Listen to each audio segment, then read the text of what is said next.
You're locked in now.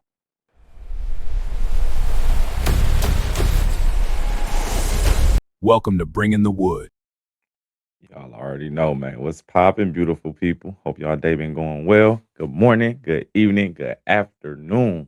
Wherever you at right now, tuned into your favorite podcast. This is another Bringing the Wood Productions. This is the Bringing the Wood podcast, and I'm your host, D Wood. Up to some real good on a beautiful Sunday fun day. Hope your Sunday is going beautiful, well, and smooth and blessed, just like your boy, man. And y'all already know, man. It's been a fun couple of days. Last time I talked to y'all was Thursday. We've had a lot happen since then. NBA came out with some rule changes, a couple updates in the NFL, some things that's going on. We got the Elite Eight going. We got half of the Elite Eight already on their way to the Final Four. We got the Final Fours. I mean, the final Elite Eight games today as well.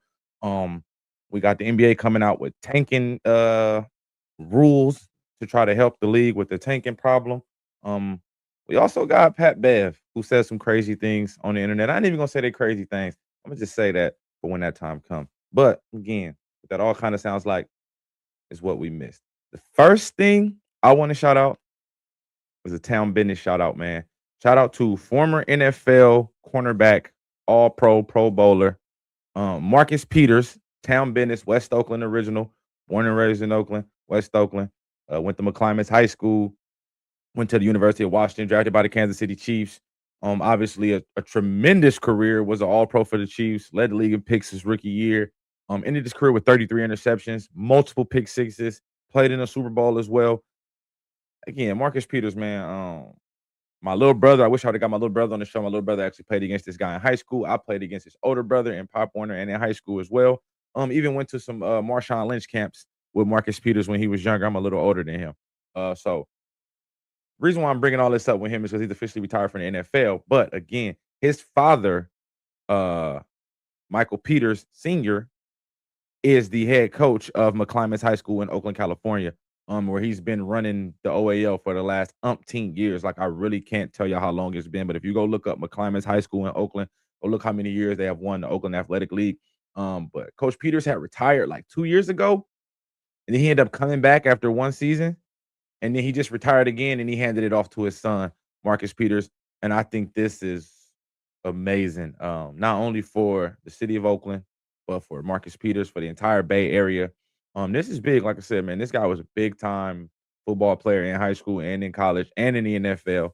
And for him to go back right to where it all started and where he got his career right back in the hood, he could have probably been some head coach of some powerhouse somewhere that in Washington or Kansas City or any of these great cities that he balled out in his NFL career. But to come back to the soil, being loyal to the soil, I think this was beautiful. Again, bro, as a Castlemont alumni, shout out to the Castle. Shout out to the entire OAL, Castlemont, Oakland High, Fremont, Skyline, Mac, man, the whole OAL, the T House. Shout out to Tech, like shout out to Marshawn Lynch and company, like shout out to the whole OAL. Oh man, this is a big move. This is only going, step that OAL up and put more eyes on the OAL, man. Again, McClymonds has been a multiple time state champion, and has won the OAL literally umpteen times in a row. So again, bro, big shout out to Marcus Peters and the entire Oakland and West Oakland and McClymonds and the OAL. Yeah, I could talk about this forever, but yeah, big shout out to Marcus Peters though. Um, we'll keep it on the NFL. We'll keep it on the NFL. That was more high school news with an NFL player, but more NFL news. We'll talk about the tush push. The tush push is here to stay for at least another year. They voted on it. Tush push will not be banned. They will still be able to use it again. And I don't think it should be banned. That's my personal take. If it is banned, I'm not gonna be like in like an uproar and be upset and mad. Like if it does get banned one day, but I don't think it should be banned. It's a football play. They feel like it's not, but like if you go back and watch the beginning of football when it all began, bro, that's what it looked like. When they was wearing leather helmets, it was rugby scrums. There was no throwing the ball. It was all handoffs. Those QB sneaks and QB powers, and put your athlete at quarterback and tell him to run like Pop Warner. So you want to keep a sprinkle of that? I call it nostalgia. That's what I'll call it. I'll call it nostalgia. The tush push is some nostalgia. But again, man, teams just kind of upset that they can't stop it. But again, if you can't stop it, figure you out a tush push remedy and get you one. But again, tush push is here to stay. And like I said, I ain't mad about it at all. Other news: Miles Garrett came out, not Myles Garrett, but the Cleveland Browns came out and said they will not be trading Myles Garrett. He's not on the trade block. He's 100%. They 100% won't move the star. But hey, money talk, and if somebody get him a number they can't refuse from Myles Garrett, and I'm talking pick compensation. I can't see them not moving on from him. But again, new head coach, bringing in a new scheme. So obviously you want your best players there because that will help you, in the long run. And again, Myles Garrett is one of the best defensive players in the NFL, if not the best defensive player in the NFL. So you don't just move away from a guy like that just because y'all team not good or because you're headed in another direction. But I'm excited for the Cleveland Browns. Shador is particular is what I'm saying that for. They've already came out and said it's going to be an open competition between him and Deshaun Watson. New system, new head coach, so both these guys will kind of be given a fair shake. Deshaun Watson coming off injury, Shador coming off a pretty solid rookie year. But not a lot of help as well. But again, this will be a good look. That's going to be a fun one to kind of watch as it plays out. We haven't seen Deshaun Watson play in like 3 seasons, 2 to 3 seasons. So this will be an interesting competition. And it's more so of like, I'm gonna let one of these guys win the job, play it out, and then if they suck it all the way out, we'll draft another quarterback. If one of these guys hit, we might got our quarterback, not Deshaun Watson of the future, but for the foreseeable future. And if Shador hits, then they have their quarterback of the future. And now all these draft picks you got, you can now invest in him, invest in your team, to start building around. And that's kind of what I'm hoping for. Fingers crossed for Shador, man. It's been a nice journey for him, but I think these type of journeys make for the best stories when it's all said and done.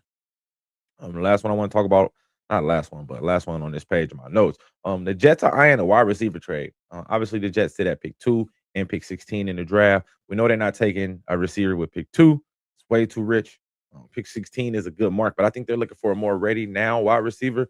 But they're only looking like a potentially like 2 or 3 receivers who will be like can't miss, and not even gonna say can't miss, but safe picks.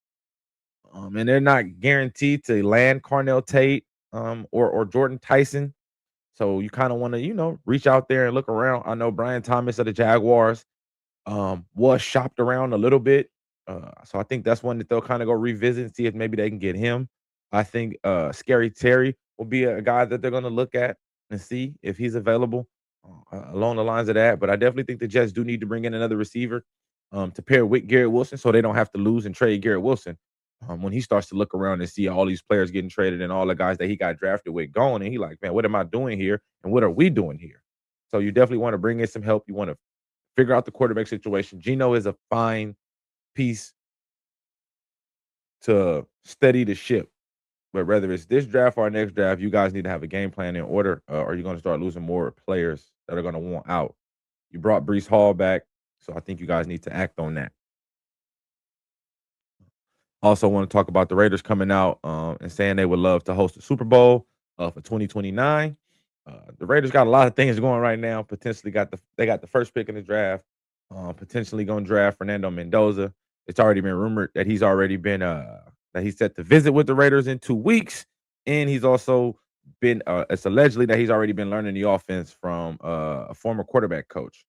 So this, all arrows point to the Raiders kind of doing their thing, and then hopefully, 2029 they could be playing in that Super Bowl in their home stadium.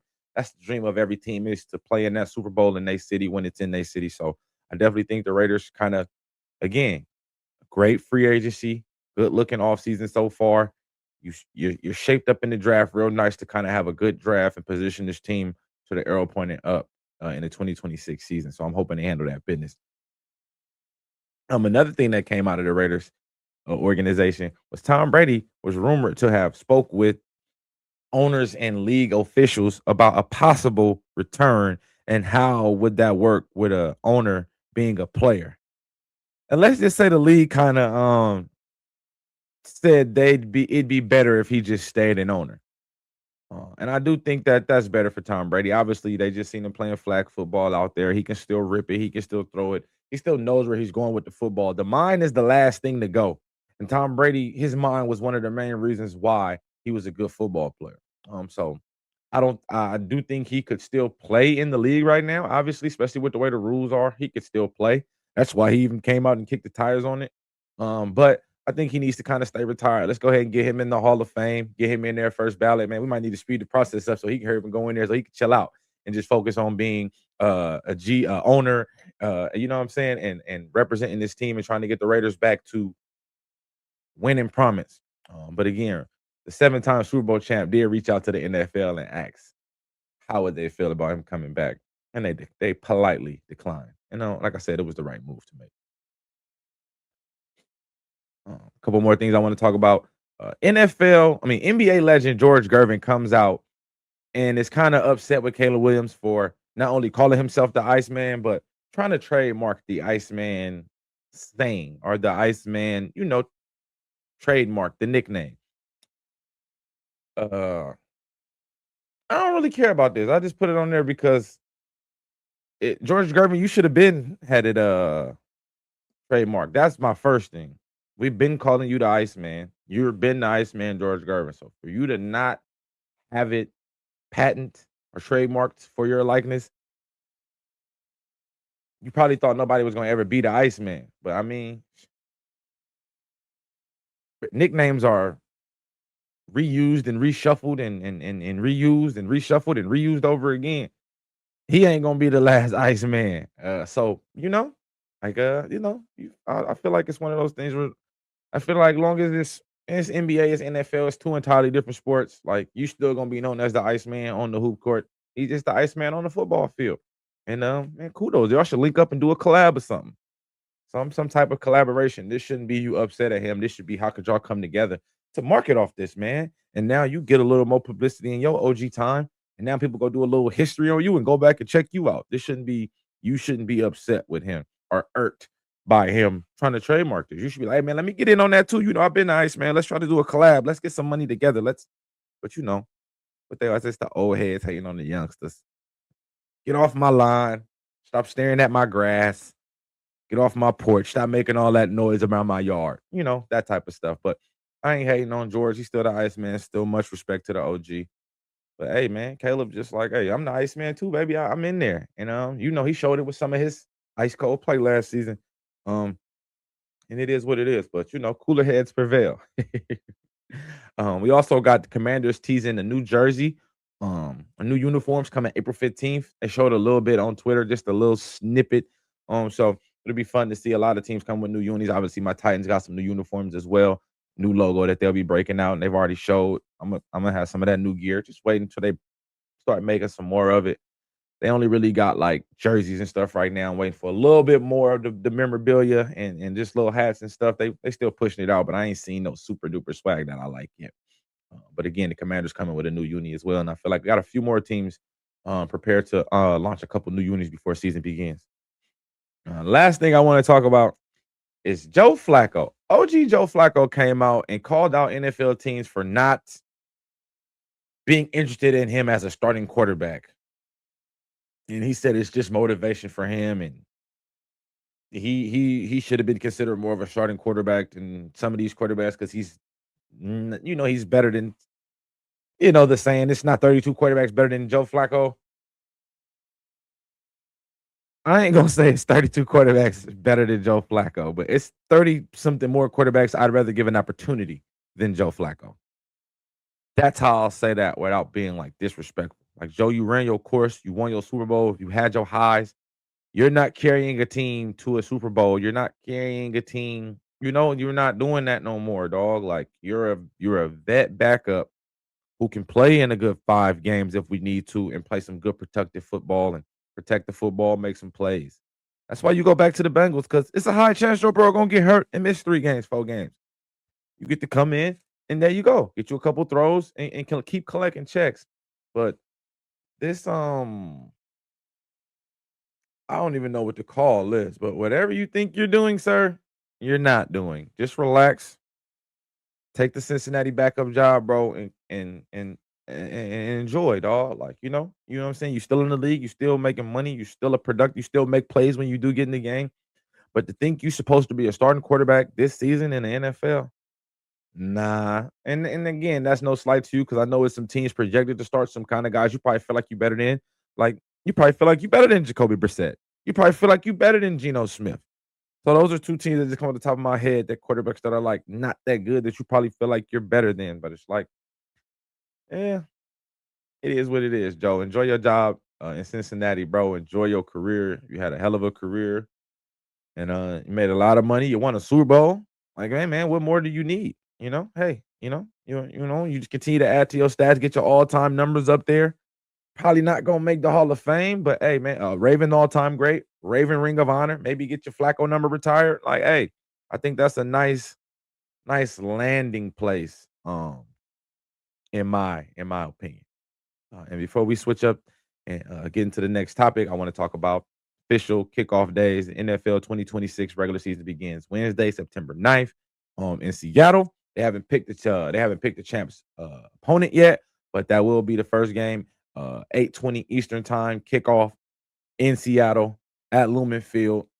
Ring ceremony, banner drop, opening night on a Wednesday, September 9th. And then it's the following day, September 10th, Frisco and the Rams travel to Melbourne, Australia to play the first game in Australia on Thursday, September 10th. So we rolling out the season real strong. Defending champs, and then the road game, not only on the road, both teams on the road.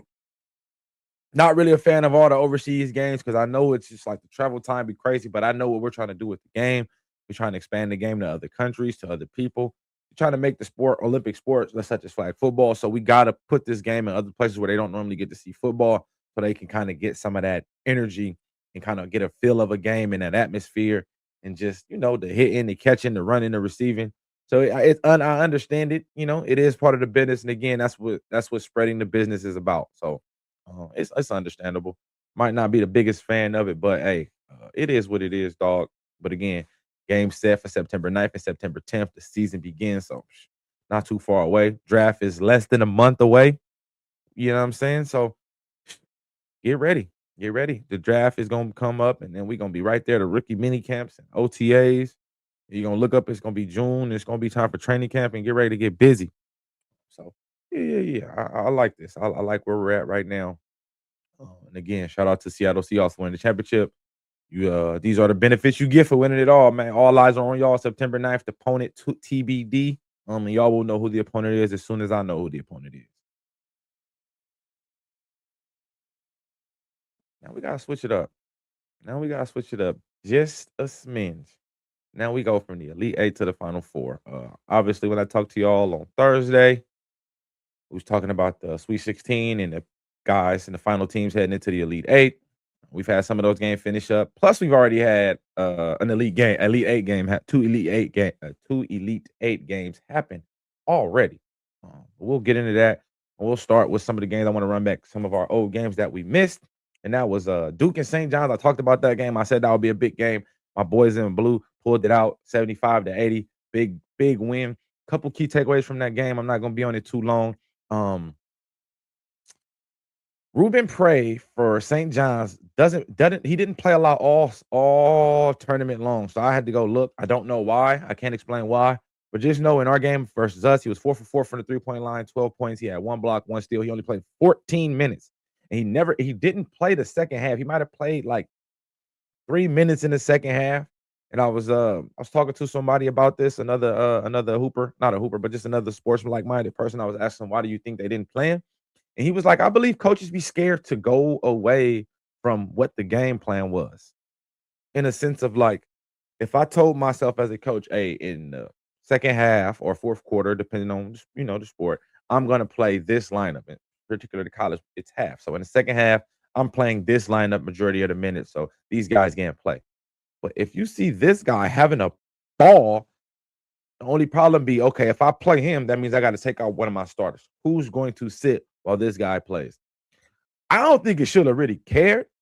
I think you got to get a guy like that in the game. He was playing extremely well. He was guarding Cam Boozer well, and he was making Cam Boozer work on the defensive end. I want to say all 4 of his threes came off the corner with Cameron Boozer guarding him. And that's one of my knocks on Cameron Boozer is his defense isn't all the way there. It showed a lot in that game versus St. John's. They went at him a lot to where we had to, again, put who I felt like was our X factor of the game. Malik Brown and Caleb Foster were kind of our MVPs of the game. Again, Boozer had 25. I mean, had 22 and 10 double, like his 20th double of the season. So he's been stacking those up. Isaiah Evans was not the X factor, but he was the guy who kept us in the game when we got down. He kind of kept us in the game. He had 25 points on 15 shots, 4 for 8 from the 3-point line. He was a bucket, man. He was a real life bucket. But the two X factors, Caleb Foster played his first game. Not only was that his first game, that was his first action since suffering an ankle injury 3 weeks ago. He had surgery 3 weeks ago.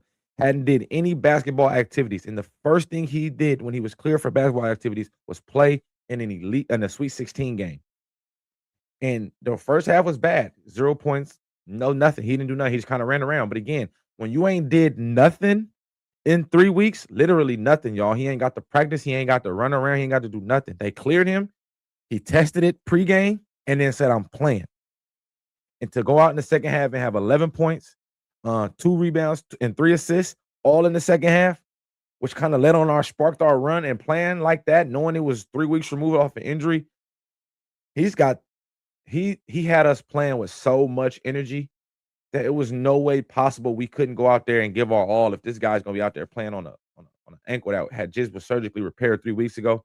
There was no way he wasn't gonna go out there. But Malik Brown was the guy. He controlled the paint like nobody's business. Again, the points don't matter. He had 8 points, but he had 2 steals and 4 blocks, and he had a bunch of shots he alternated. He tipped a bunch of passes in the paint. This kid, his defensive prowess was elite, gentlemen. On the other day, it was elite on Thursday or Friday. My apologies when we got down, and it was a big win for us. And again, we move along to play UConn, who also got a big win on Friday, defeating Michigan State 67-63. Michigan, they started off slow. They made a run late, made the game close late, but UConn's guards defend super well. They're very physical. They play as soon as you cross that half court, they're in your face. And it was a little bit too much for the boys at Michigan State, man. And it definitely showed for Fierce. Jeremy Fierce Sr., 13 points, 7 assists, but he took 15 shots and got those 13 points. So again, the defense of UConn is legit. Dan Hurley got those boys playing extremely hard. And they had a big win, dog. And Terrence Reed Jr. is a problem at power forward/center. 20 points, 5 rebounds, 4 assists, 2 steals, and 1 block. The guy was all over the place. A couple big time finishes in transition. He's really, really good in transition, getting the run. You don't really see bigs run like this. He runs the floor and he gets after it.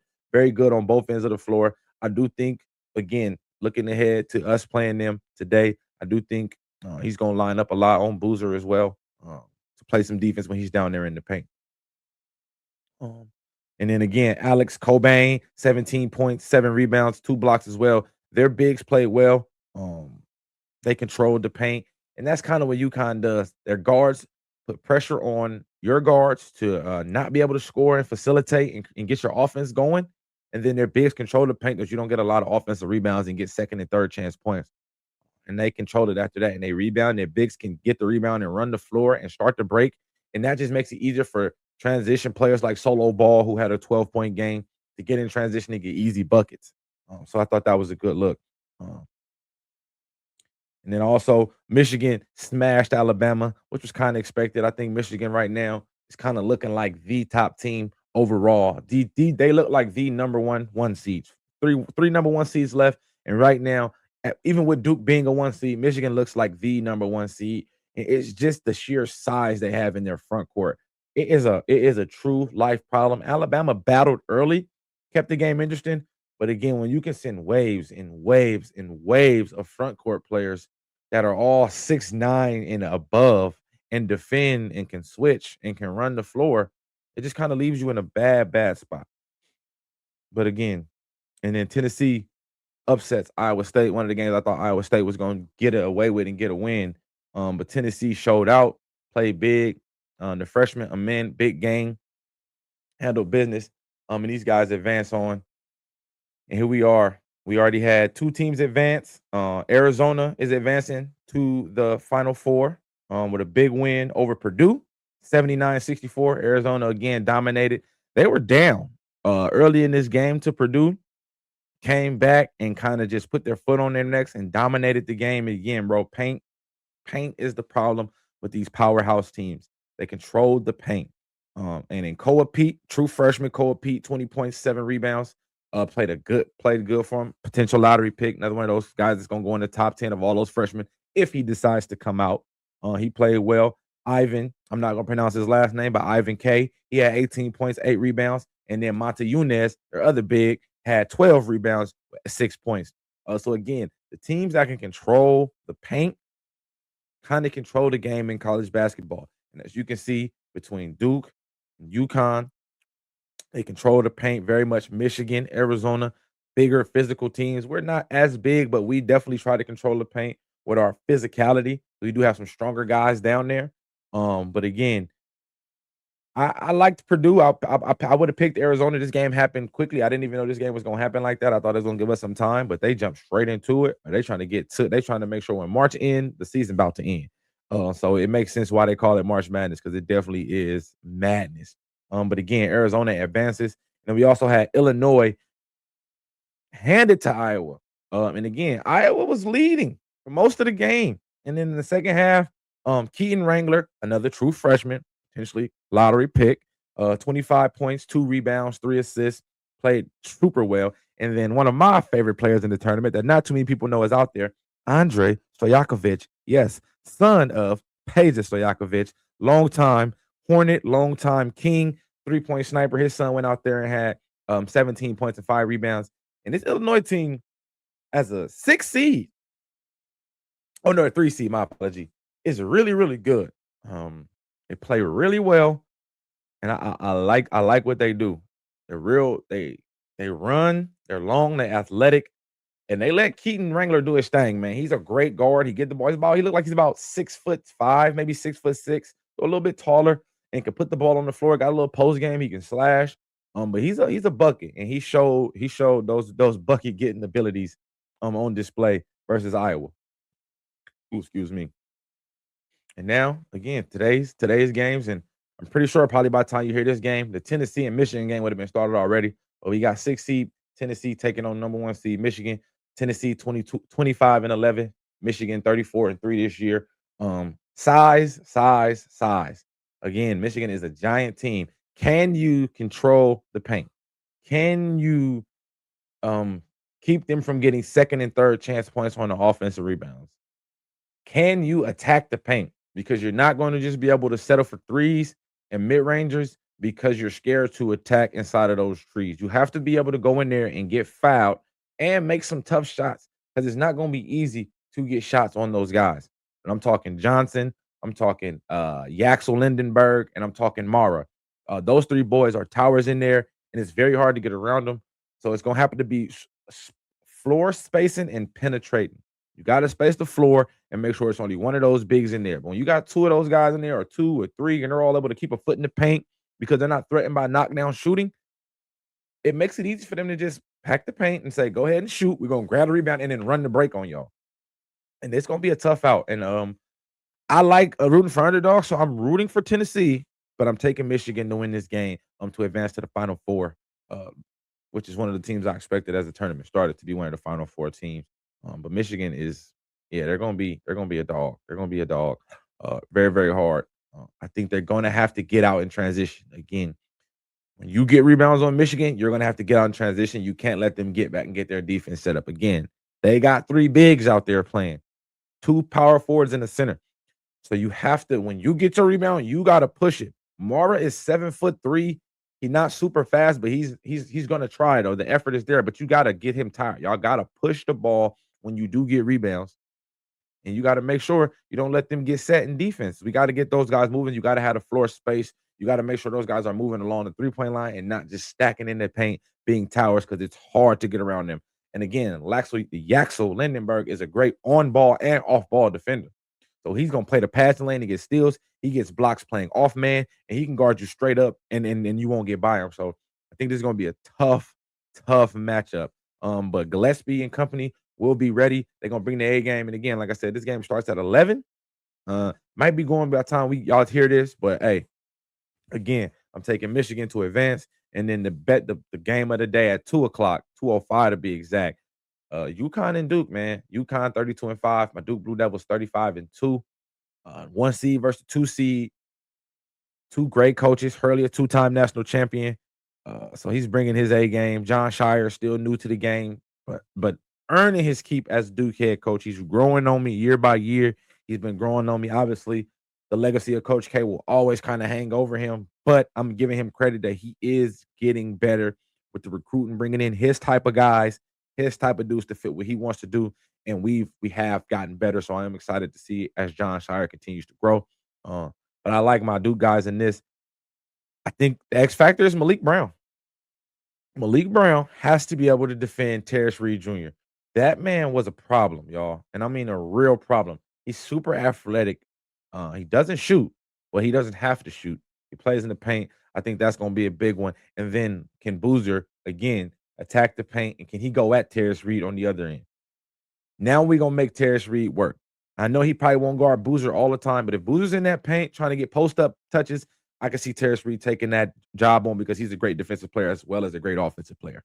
But I do believe when he's out there on the wing, they're gonna have somebody else guard him. But Malik Brown will get that task when Terrence Reed's on offense. Malik Brown will get that task to guard him. So I'm excited. I think Malik gonna have to show up. And then again, Caleb Foster just played against a backcourt that pressured crazy.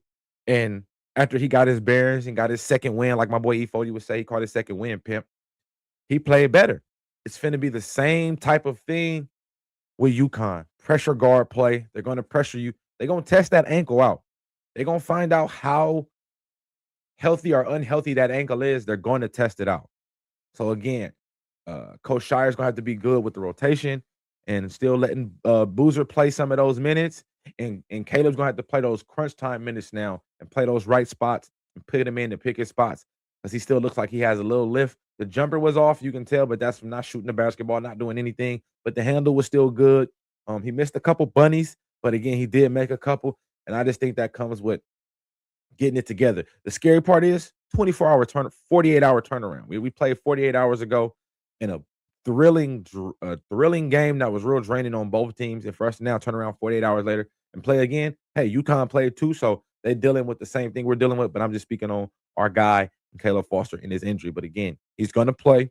He's going to give it everything he got. And I think that's the key motivation to helping Duke Blue Devils carry on and get this win and advance to the Final Four.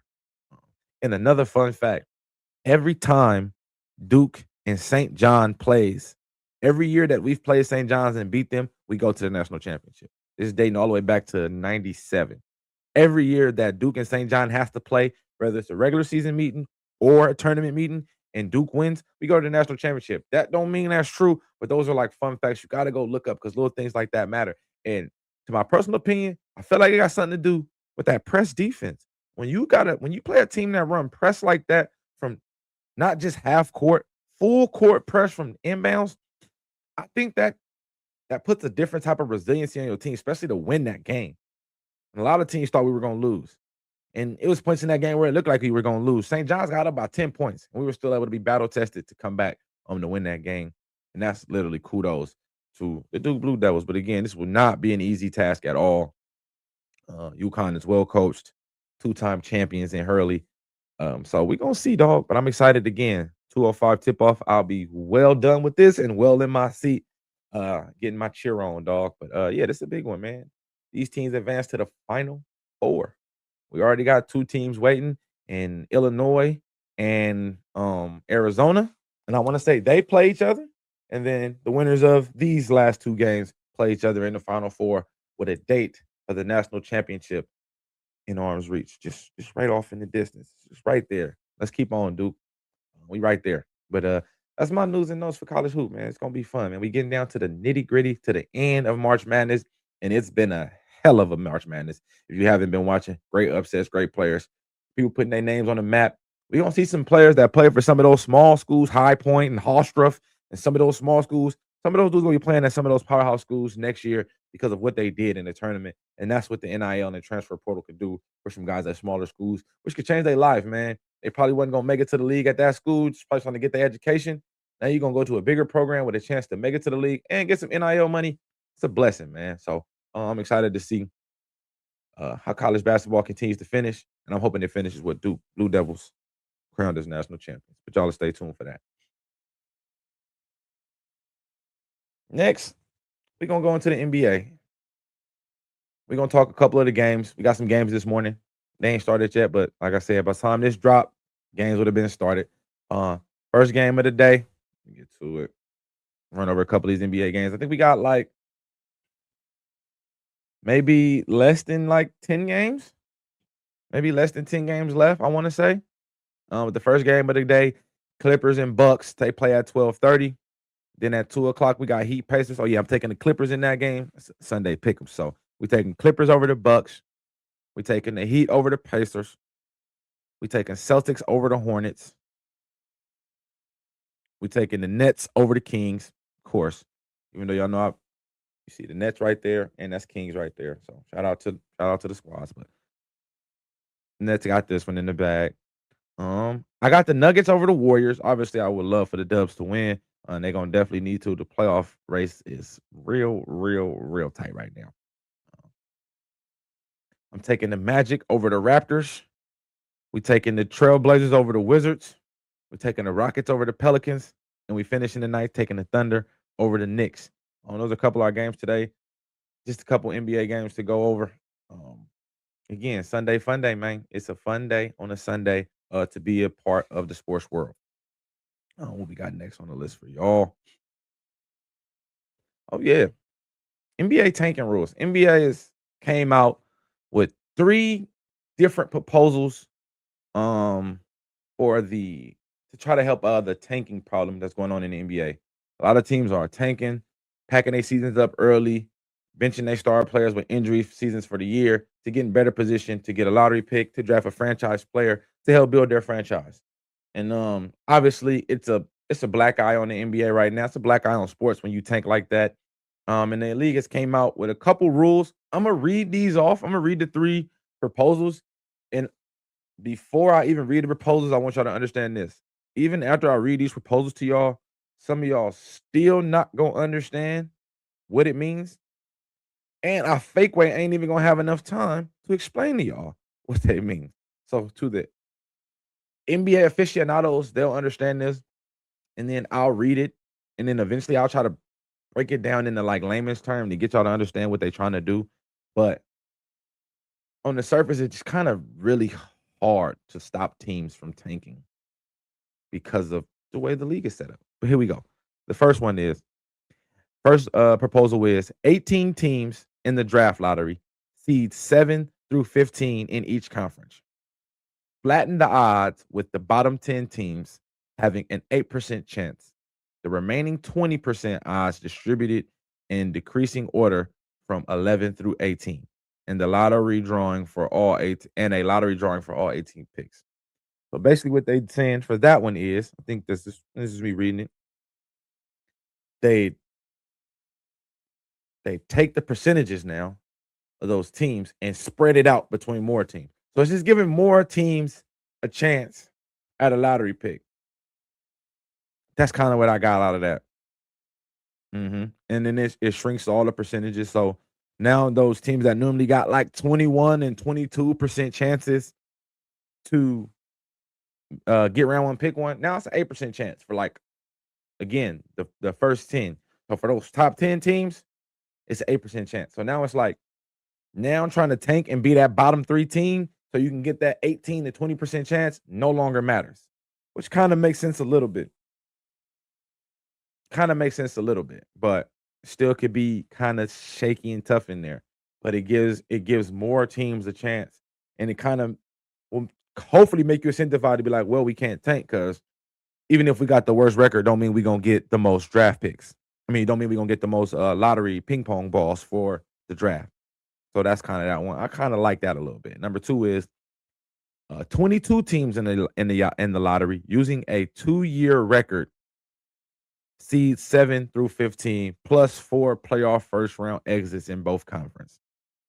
Lottery teams would reach a minimum win total floor in each season, such as 25 win. If a team falls short of the floor, it gets slotted to meet the floor. Top four draw as part of lottery is as currently. Okay. So this one I don't all the way get, but I do get this, that they're saying that whoever gets put out in the first round of the playoffs gets a chance to be in the lottery.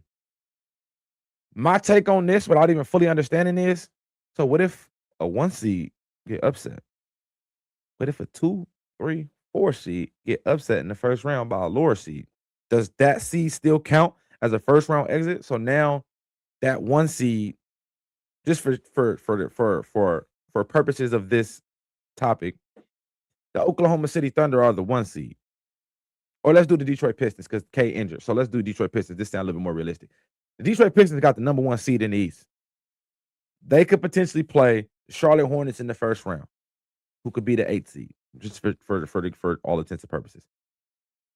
If the Charlotte Hornets were to upset the Pistons because they didn't have no Cade Cunningham or because Cade came back late and he wasn't healthy enough and they get upset, would the Pistons now be qualified for the lottery?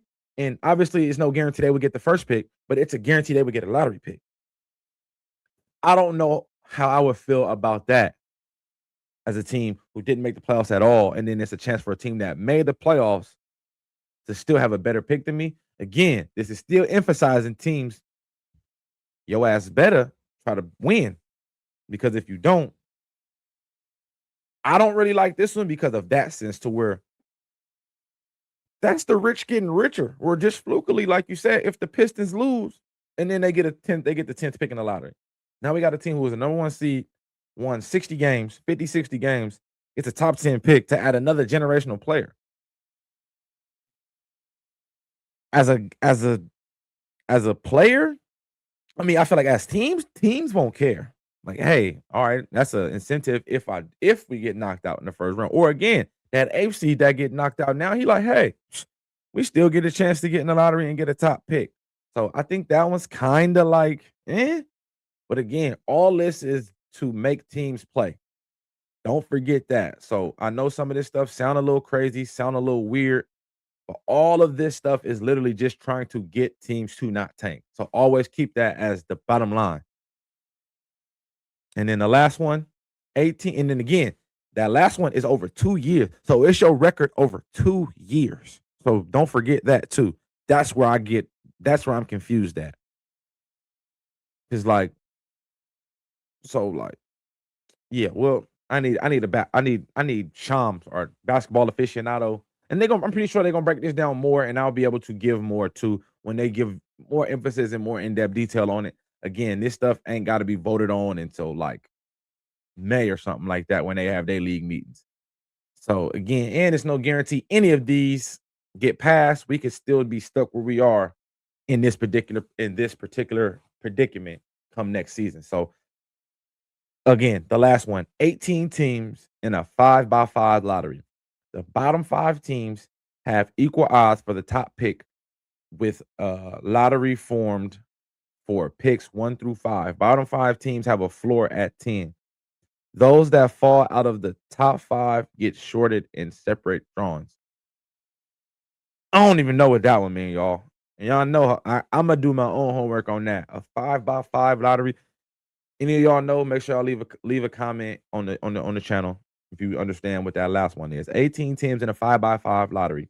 Bottom 5 teams have equal odds for the top pick. Yes. So the bottom 5, the worst 5 teams in the NBA all get the even amount of number to get round 1, pick 1. I got that. And then the other 5 the other 5 teams have a floor at 10. So from 5 to 10, they get another set of numbers, but they could still get round 1, pick 1. It's just shortened odds. That one I'm gonna leave them alone, y'all. I ain't gonna stress my brain. But again, the only one that I really liked was number 1. Number 1 sound decent. Number 2 is interesting because to me, number 2 probably is the worst one, but it would definitely incentivize teams to play because the teams in the playoffs get a chance at the lottery too. And teams get put out in the playoffs. So now you're like, I need to try to make a play in at least. I gotta try because I'm gonna be sick. But I digress. I'm not gonna indulge too deep into that. But those are the rules, the potential proposals to how to what they call it, an anti-tanking rules or anti-tanking policy is what they've been calling it. Trying to get teams to stop tanking, trying to get teams to stop doing what, unfortunately, the Utah Jazz doing with benching their whole team. You know what I'm saying? What the Wizards was about to do with Anthony Davis and Trae Young until the league said so. So they had to make Trae Young play. What teams are doing, what the Memphis Grizzlies did, they said, we ain't going to tank. We just going to trade away all the raw players and then put Ja on the bench. And we can do it like that. So they're trying to stop that from happening. And again, I'm not mad at what they came up with because we got to figure out something. So you throw a couple things at the wall, hope something stick. If nothing don't, I think we stay here like this and we kind of just keep going at it until we can figure it out. The last thing we're going to talk about before I get out of here, Pat Bev controversial takes. And was he right or was he wrong? And before I even get into that, we gonna start like this here. We're gonna play the clip. I want to play the clip first. And then we'll go from there. And he had a hot take on Dame Lillard, and he had a hot take on D Wade. And here we go. Here's the I love Dame. Hall of Fame is like first off, I feel like it's too many people getting Hall of Fame. Let me start off with that. Second off, like Hall of Fame has to be like a combination of like obviously points, rebounds, assists. It has to be a combination of like wins. It has to be a combination of playoff appearances, and it has to be a combination of championships. And right, like how we gonna say no to D Rose getting MVP and say yes to Dame Lillard? You know what I'm saying? So like, you feel me? Like if he get a chip for sure, but like scoring a lot of points on like okay teams, you feel me? Like I don't think that gets you into Hall of Fame. Like it's Dame Lillard. So y'all heard that. So some of the key things I want y'all to say. I'm gonna run it back one more time. Hall of Fame. I want y'all to Hell no. I got y'all. Like I love Dame. Hall of Fame is Hall of Fame. First off, I feel like it's too many people getting Hall of Fame. I agree with that statement, though. Second off, like I agree with that statement. I do believe there are too many people that are letting in the Hall of Fame, and I believe that for even as a football fan, I believe that in the NFL too. I believe that everybody don't deserve. Just because you were a great player, don't mean you were a Hall of Fame player. I will agree with that statement, but he should have led with that before saying some of that other stuff. Hall of Fame has to be like a combination of like obviously points, rebounds, assists. It has to be a combination of like points, rebounds, and assists. He gonna say and wins. Wins. It has to be a combination of playoff appearances, and it has to be a combination of championships. And right, like how we gonna say no to D Rose getting MVP and say yes to Dame Lillard? You know what I'm saying? So like, you feel me? Like I didn't understand that. Because Dame Lillard ain't got no MVP unless he was just talking fast and he meant how they gonna say D Rose not a Hall of Famer and D Wade is a Hall of Famer. I mean, and Dame Lillard is a Hall of Famer. I think that's what he maybe was trying to say, but Dame Lillard don't got an MVP. Derrick Rose do got an MVP. So I think he was trying to say how we gonna say no to Derrick Rose in the Hall of Fame and say yes to Dame Lillard in the Hall of Fame. If you get a chip for sure, but like scoring a lot of points on like okay teams, you feel me? Like I don't think that gets you into Hall of Fame. Like scoring a lot of points on okay teams did not get you to the Hall of Fame. And then we'll end it with that. And then I want to go to the other one. Hit the ice. Let me see if I can find that other one. Give us a beat. I had it already. I had it. So that's what makes it's Dame Lillard. My bad, y'all. What did I'm trying to find the one he said about D Wade. There we go. I got y'all. It was on this podcast. Where the Pat Bev pod at? See, and now I think this was it right here. One of my questions were the top three Here shooting it is guards right of all here. Here it is right here. Top 3 shooting guards of all time. Here we go. time, right? And obviously we know the first two. We know Michael Jordan is one. We know Kobe Bryant is two, right? We know that in the dough. So the third one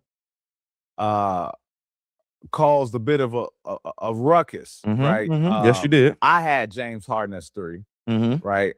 And Your people opinion. via Twitter call me delusional, call me crazy, like they always do. They had Dwayne Wade and Allen Iverson. Again, to me, right, those two Listen to what he after said. James Harden, like obviously, right, because we speak about Dwayne Wade, right, championship. We speak about Allen Iverson, what he did with the Philadelphia 76ers, right? But I think the question to pose here is like peak versus longevity. There we go. Right. You heard him. Peak versus longevity. And I like to think that longevity matters. How long you've been doing what you've been doing matters. It matters when it comes to professionalism, right? Taking care of your.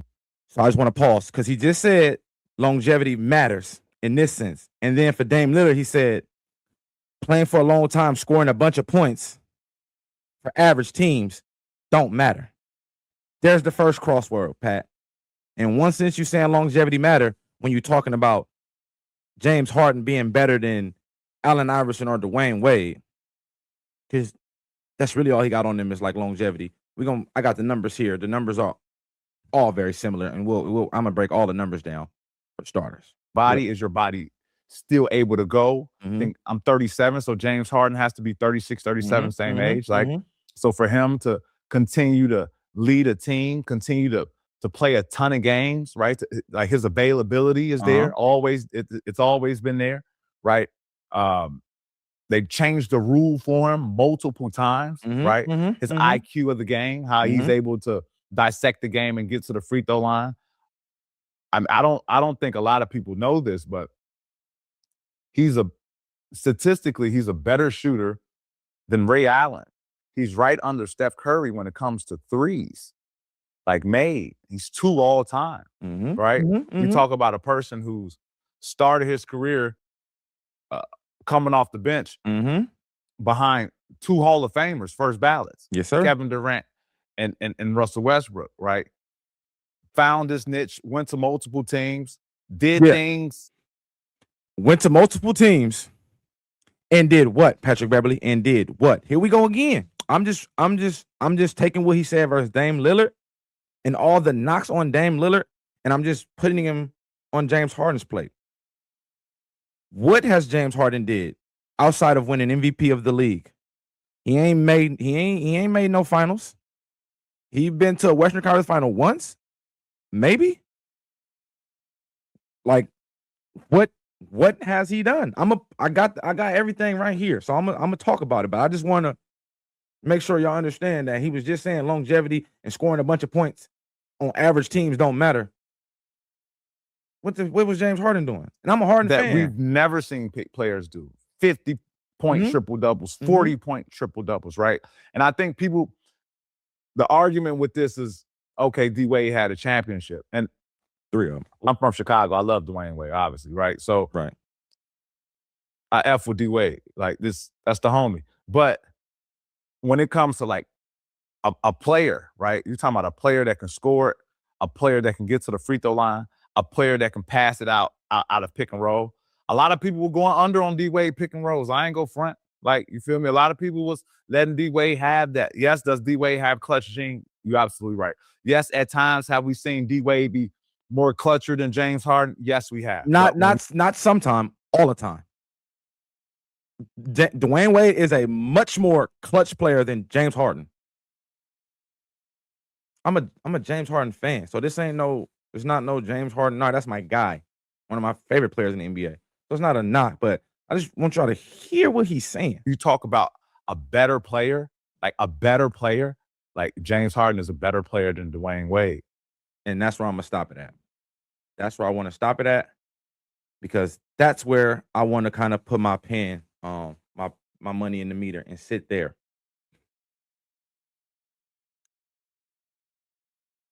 Two things can be true. And I believe some of what Pat Beverley was saying had some validity and some meaning to it. But then some of that stuff is just like, and this is me now doing my homework. Pat Beverley going through a lot right now that I didn't know about, because I don't be tripping like that. Because he ain't nobody I'm checking for. Pat Beverley got a lot going on in his outside life, so he needs some controversy to bring to that podcast that I just showed y'all because he's no longer on Barstool Sports. He had a fallout with his crew and all that, so he just needs some eyes to bring to the Pat Bev show, which is the Pat Bev pod. So this is why I do believe he said some of this stuff, but that's why I had to go back and do that old one on the Dame thing because I wanted to connect it to this one. We're gonna start with James Harden because that's what this is about. And then I'll tie it all together. Because like I said, there were some things that Pat said that I believe has some truth to it. And we'll start with James Harden numbers. James Harden, all-time points per game is 24.1 points, 7.3 assists, 5.6 rebounds, and 1.5 steals. Career numbers. He made the 75th anniversary team, 11-time All-Star, 8-time All-NBA selection, 6-time first team, and 2-time third team. Again, won MVP of the league in 2018 and was the scoring champion from 2018 to 2020.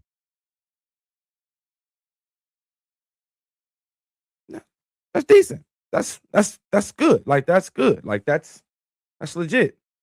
That's legit. Then I want to go Dame Lillard. Like I said, we're gonna just read off all their numbers. The Dame Lillard career numbers: 25-0 points per game, 6.7 assists, 4.3 rebounds, 1.0 steals. 9-time All-Star, MVP of the All-Star game at 24. 7-time NBA All-Star, 1-time first team, 4-time second team, 2-time third team. Also a part of the 75th anniversary team. 3-time three-point contest champion as well. Again, solid. Like, here we are, solid numbers. The difference in them is what? An MVP and some scoring titles. They both got no playoff success. They both made it to maybe one Western Conference Finals in their playoff career. And they both score a bunch of points. That's my, and if you think James Harden a Hall of Famer, then that's on you. And then again, there's no right or wrong answer to this. But I'm saying if you think James Harden is a Hall of Famer, I think you could kind of put Dame in there too. Like, and I'll go one further in the future. I'm gonna go show y'all some Hall of Famers who are in the Hall of Fame. Because the one thing I don't like about the Basketball Hall of Fame is that it's the Naismith Basketball Hall of Fame. So it's not just what you do in the NBA, it's what you do in your entire basketball career. That's NBA, that's college, that's overseas, that's Olympics. So they get all that go in there too as well. So I hear Pat Bev, but I'm like, bro, first of all, Dame Lillard made the top 75 anniversary team. That means they got him rated as one of the top 75 players over the last 75 years. Or he's one of the top players over the last 75 years. That's a Hall of Famer, bro. Like, you might not want to put him in there, and that's fine. I think that's a personal thing because Pat Beverley probably think he better than Dame Lillard. You got your right to think that, sir. You hooped in the NBA. You averaged like 30 points when you were in high school, and things of that nature. But yeah, dog, I think he just got a personal vendetta with Dame because when you look at the numbers and you compare what he said in those two clips, he's contradicting himself. You said longevity and scoring a bunch of points. Airless points don't matter. But if you look at James Harden in his career, he got one MVP to show for all those airless points and assists and all that. Like, that's the same thing you're saying about Dame, I can say about James Harden. That's how I'm going to sit with that. Now we're going to go to the Dwayne Wade thing. Because, again, it started with, I just wanted to put Dame Lillard in the Hall of Fame. Again, I ain't calling him a lock-in. He ain't just but like, that's a Hall of Fame resume, dog. I know you don't like that. Again, do they need to fix the Hall of Fame criteria? I agree.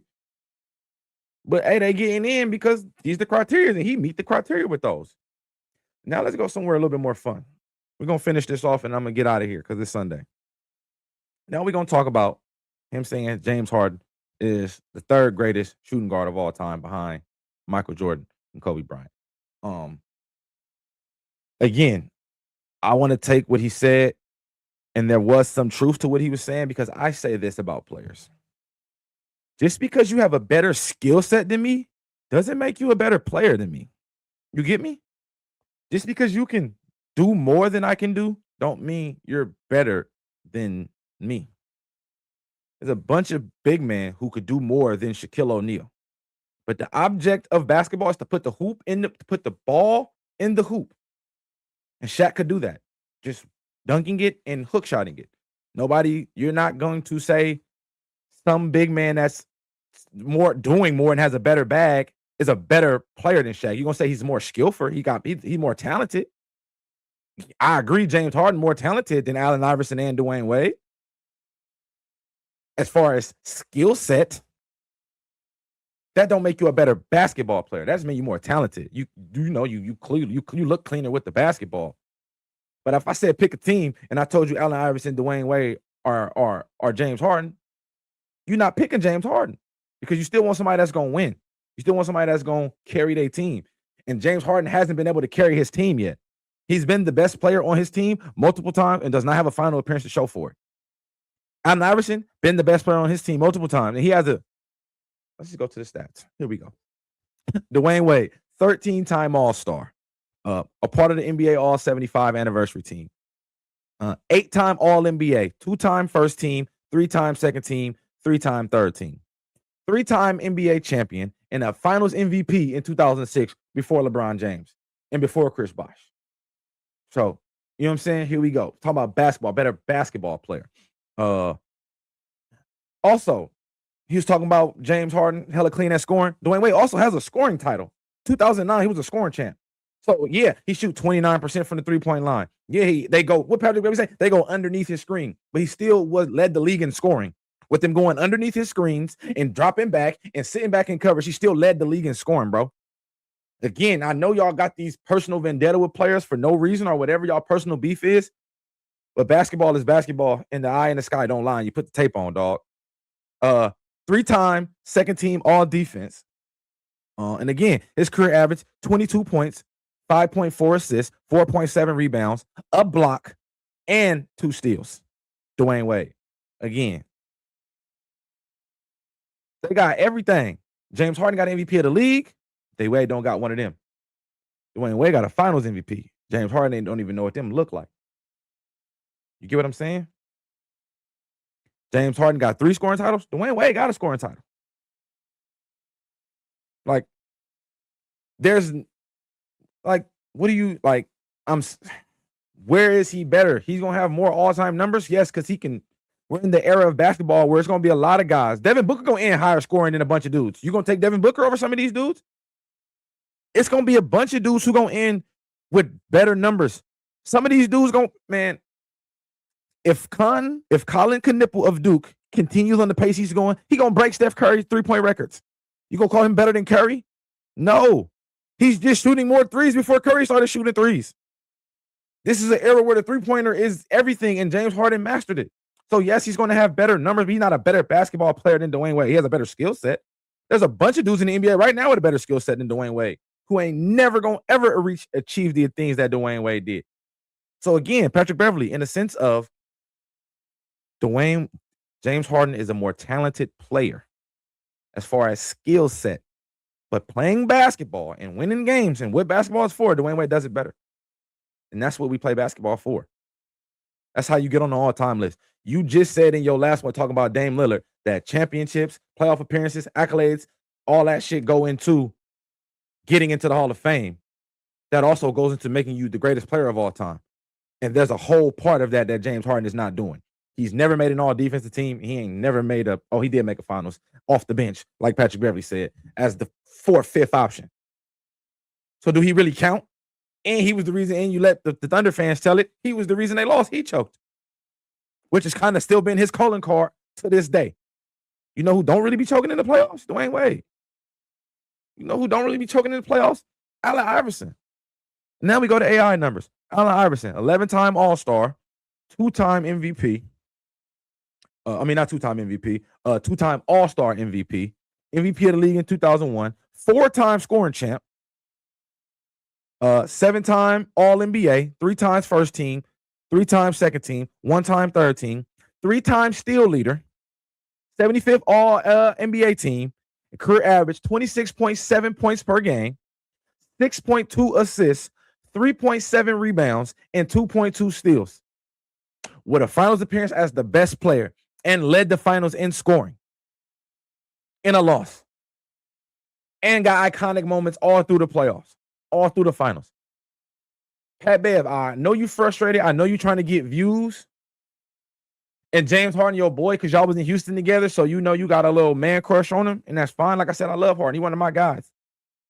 But to come out here and say Dame Lillard ain't no Hall of Famer for these set reasons, and then go out and give these reasons for why James Harden is better than Dwayne Wade and Allen Iverson on the all-time list is crazy. So if y'all know Pat Bev, just send him this, and then he'll play this, and he'll see those clips. I may be tagging myself on Twitter or whatever he got. But again, like I said, he's just going through something right now. He's going through something right now. So he just needs to get some eyes and some controversial takes to get his pod popping, because he no longer on Barstool Sports and all that good stuff. Or if he is still on Barstool, he ain't in good graces, and he got his own pod and he doing his own thing now. So you got to get views. And to go out there and take a shot at D Wade when you already on camera defending D Wade, you and Udonis Haslam on UD podcast a couple years ago. I ain't even finna get into all that. Like I said, I go do my homework before I do, because I don't like getting into stuff like this, because this is not my thing. I'm not a real debater. Like, I don't really like to go back and forth on sports like this, especially when there's really no right or wrong answer. But when you sound like a hater, I'm just gonna give you my feedback and then let you have whatever you want to have, and your thoughts can be your thoughts. He maybe never change his mind. He may be gonna still take that to the grave with him. But until James Harden do something other than go to the first or second round and go home, you can't just sit here and make it seem like he don't, like, what are we talking about? Like, Dwayne Wade is Allen Iverson is man, stop playing. Like, yeah, dog. I ain't got much more to say. I'm gonna leave it at that. Again, thank y'all for always tuning in, subscribing, like, subscribe, share. Love, peace, and hair grease. Tell a friend, tell a neighbor, tell an enemy. It's going down on here. Producer Scoot, you got me sweating a little bit. You the reason why I talked about that. He know I don't like stuff like that. He know I just like to give my data more factual things than have to go out and do this. This ain't me. But y'all get to see how deep I go into these sports, and I go do my homework, and I make it fun for all. But hey, Pat Bev, you the man. I'll still enjoy you. I like players like you, because you would be the type of player I'd be in the league.